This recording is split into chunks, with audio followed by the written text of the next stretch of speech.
Am I under arrest or should I guess some more? Well, you was doing 55 and a 54, license registration, and step out of the car. You carrying a weapon on you. I know a lot of you are. I ain't stepping out of shit. All my papers legit. Well, do you mind if I look around the car a little bit? Glove compartment's locked, so is the trunk in the back, and I know my rights, so you're gonna need a warrant for that.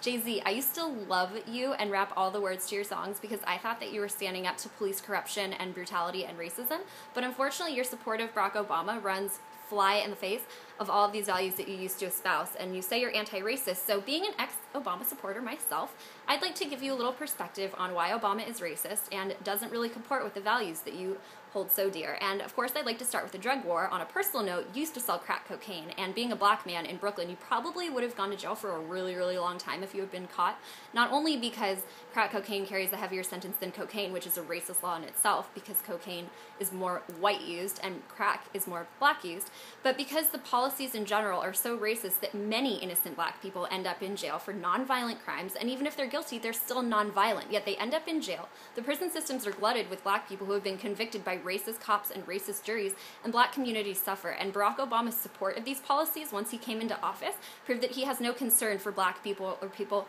that aren't white, because he's just concerned with implementing policies that's been set forth for years, just like all the white presidents before him. And along with this DEA power comes the militarization of the police force. I don't know if you're aware, but there have been a huge increase in SWAT raids where police break into homes. Sometimes it's not even the suspects they're looking for. They have the wrong house. They kill dogs. They run through people's things without warrants. This is a complete violation of rights, and I know that you need a warrant for that, so where's the warrant? Especially when the DEA is spying on people like crazy looking for drug busts, and they're getting this information from the NSA, which is Obama's pet spy agency. And though Bush definitely expanded surveillance powers without warrants, Barack Obama has obliterated Bush's record on this. He spies on everyone. And to continue, the reason he justifies the spying program is to find terrorists. But unfortunately, Obama's rhetoric is extremely racist in itself when he talks about terrorists, because he likes to conflate terrorism with people from the Middle East and Arab people and Muslim people. And when you try to collectivize individuals based on a region that they're in or the color of their skin, that's racism. I don't care the color of the skin of the person who's saying it, it's racism.